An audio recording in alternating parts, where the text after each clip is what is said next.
Hey YouTubers, it's Charlie. So in my Walking Dead Us video yesterday, I asked you to submit all your questions about the Terminus, the finale, Beth, everything else. So I picked 10 of them to answer in this video with one bonus question.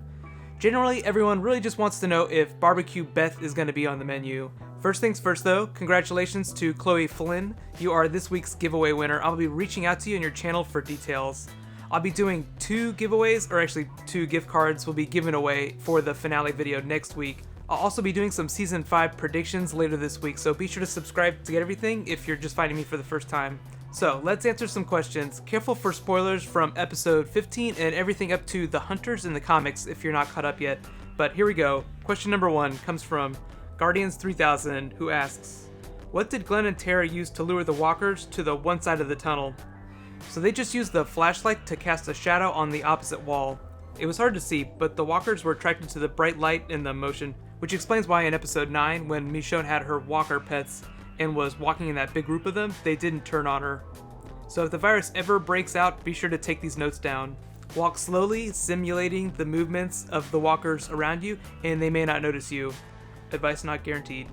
Question number 2, Gabby Chestnut asks, do you think that Maggie and Glenn burning her picture is foreshadowing? Yes, absolutely. Maggie has actually been one of the people I think is most likely to die in the finale for a long time now.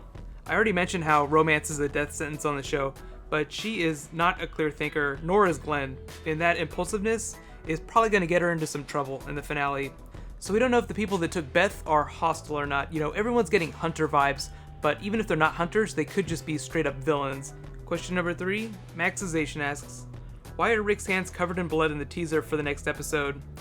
So that's probably just a visual teaser from the follow-up from Tony with that candy wrapper on the railroad tracks. Rick will, at the very least, end up in a fight with Joe's group. Then there's still the wild card of the people at the Terminus. There wasn't anyone at the gate, but there was a sign that said, lay down your weapons or you will be met by force. So there have to be more people there somewhere. Rick does look like most of his governor beating has healed, but he's still pretty squishy. So while I think he'll have to fight Joe's men, I don't think it'll be quite as brutal as his brawl with the governor. And then there's the added bonus of Daryl being there to help him out. Question number 4, Dominique Lionsdale asks, do you think we'll learn what happened to Beth in the finale?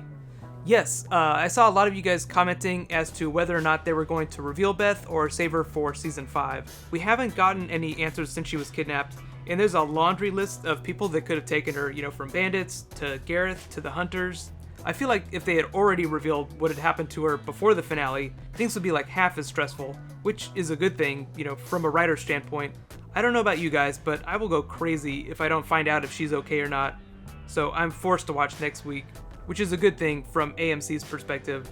Not that I wouldn't watch, if everything were reversed. Even if the finale weren't as good as last year, the Season 3 finale, I would still be having a lot of fun. All fairness though, the candlelight vigil for Beth will start Saturday night. Question number 5, Pick a Hand asks, what the hell with Maggie? Why hasn't she expressed more concern about Beth? So I've actually seen a disturbing lack of concern about Beth from all of the characters except for Daryl. I think there's a couple reasons Maggie hasn't said anything about it yet. First, she probably felt like Beth was in good company whenever they parted ways at the prison. And 2, she was forcibly separated from Glenn, so she had no idea what he was doing whenever they got split up. She knew Beth got on that bus and got away. And then there's the fact that she probably is thinking about Beth and just not saying anything out loud. It's not like she's had a ton of lines since the season came back, but they could be building Maggie up to a big reveal in the finale. For instance, we've established that Maggie is a little crazy. What if something bad happened to Beth and Maggie just reacts violently? If she's gonna be the one to die, Maggie that is, Beth could just be the MacGuffin that leads to that. Question number 6, Manuel Cortez asks, do you think that Daryl will find out Joe's group is hunting for Rick before they find him? No, I think he'll be totally surprised whenever they come up on him. It makes for a better oh shit reaction, because he'd be stunned that his friend is still alive, and at the same time, Tony would be trying to claim him with his assault rifle. Remember how the other redneck stole Daryl's rabbit kill. He shot first, asked questions later, and something tells me the rest of those guys, especially Tony, are just like that. And Daryl is just going to be forced to choose between the outdoor cats and the indoor cats, while this all goes down. Let it be said though, does anyone actually think for a minute that Daryl would not choose his friends over the Marauders? I I think a lot of it, though, depends on what happened to Beth. If she's okay, then Daryl will definitely come back to the survivors. But if she's not okay, or if she's dead, then that could kind of get thrown into question. Question number 7, Josh Redgrave asks, when the show ends forever, how would you like it to end? So, a lot of the time, people are leaving the show because they die, and people are coming on. I think the show should end when the last of the original cast is alone. Everyone else from season 1 is dead, and this last person has to reform a group somewhere else. They've never hinted that there might be a cure, a real cure, that is.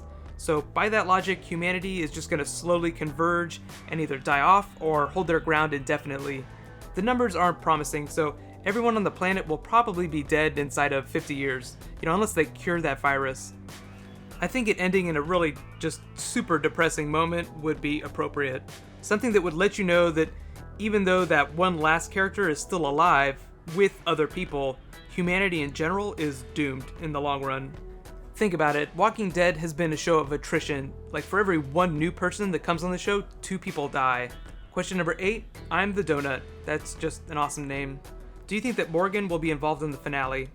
So I think it's still a little too soon for him to come back. Scott Gimple said that he would reappear, but not this season. So next year or maybe a little bit later. But he will definitely come back at some point. I think that Gareth is the real character behind Terminus. For better or worse though, we still don't know if he's a villain. Question number 9, Joe Care asks, do you think that the painting that Carl found was a painting of Mary, the person that we saw in that last episode? So actually someone on Reddit put the dots together first. But yes, the person in the painting looks exactly like Mary, which means that that was probably her family in that pink room. It lends credence to the fact that she's a little crazy and we just won't find out till it's too late. Hopefully that mystery meat that she is serving up isn't what we think it is. Question number 10, Maddie Hall asks, do you think that they are eating Beth? She's talking about the grill. So this could actually go down in a number of ways. If they are the hunters and they are paying homage to the comic books, then they wouldn't be eating Beth. They'd just be eating her leg. In the comics, it was Dale who had been bitten by a walker whenever that happened, and Beth was just kidnapped. She didn't get bitten. So no matter what, they're gonna have to change a few things about that part of the story. I really hope that they're not hunters, but if they are hunters, then I hope that they just have her tied up somewhere with all of her limbs attached. And one last bonus question, Laurent asks, why do you think the doors of the Terminus and the whole thing weren't really secured? So I think they do have people ready with weapons in case they need them. Terminus is in a nice open area, so you would be able to see walkers approaching from a long way away. And then there was that sign that said, lay down your weapons or you will be met by force. So I think next week we'll meet that force. So thank you so much for submitting your questions. This was a lot of fun. As always, it all goes down next weekend. Don't forget, I'll be posting my Season 5 predictions later this week. I'll probably be doing a couple more predictions videos after the finale too. Be sure to let me know what kind of bonus videos do you want to see me do during the off season. Do you want them to look like the Game of Thrones videos I've been doing for the last couple of months? Right now, click here for my review of the episode, and click here for my Lizzie WTF episode. That's actually going to be a good one to revisit in the off season. Thank you so much for watching. I'll see you guys tonight. High fives.